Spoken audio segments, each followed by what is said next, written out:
Hello everyone, welcome to my channel. இன்றைக்கி 200 grams வரைக்கும் நல்ல சாஃப்டான பன்னீர் வீட்டிலே எப்படி பண்ணுறதுன்னு பார்க்கலாம்.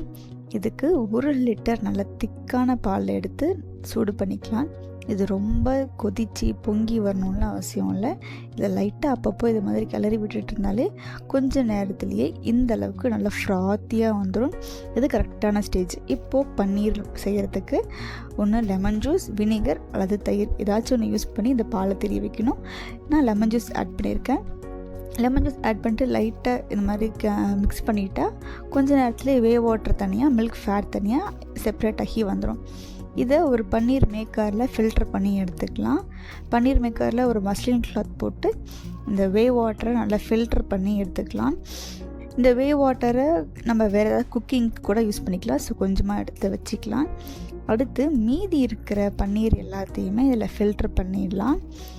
ஃபில்டர் பண்ணிவிட்டு ஒரு தடவை நல்ல தண்ணியில் அலசிக்கலாம். அப்போ இந்த லெமன் ஜூஸோட புளிப்பு டேஸ்ட் இல்லாமல் இருக்கும்.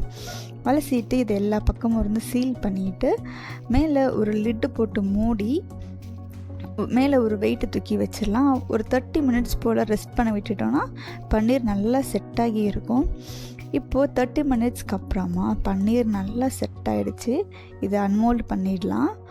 அன்மோல்ட் பண்ணிவிட்டு நமக்கு எந்த சைஸில் வேணுமோ அதுக்கேற்ற மாதிரி இதை கட் பண்ணி ஒரு ஏர்டைட் கண்டெய்னரில் போட்டு ஸ்டோர் பண்ணி வச்சுக்கலாம். ஃப்ரிட்ஜில் ஒரு 10 டேஸ் வரைக்குமே இது நல்லாயிருக்கும். பாருங்கள் எவ்வளோ சாஃப்டான பன்னீர் நமக்கு கிடச்சிருக்குன்னு. அடுத்து இன்னொரு சூப்பரான ரெசிபியோடு மீட் பண்ணலாம். பாய்.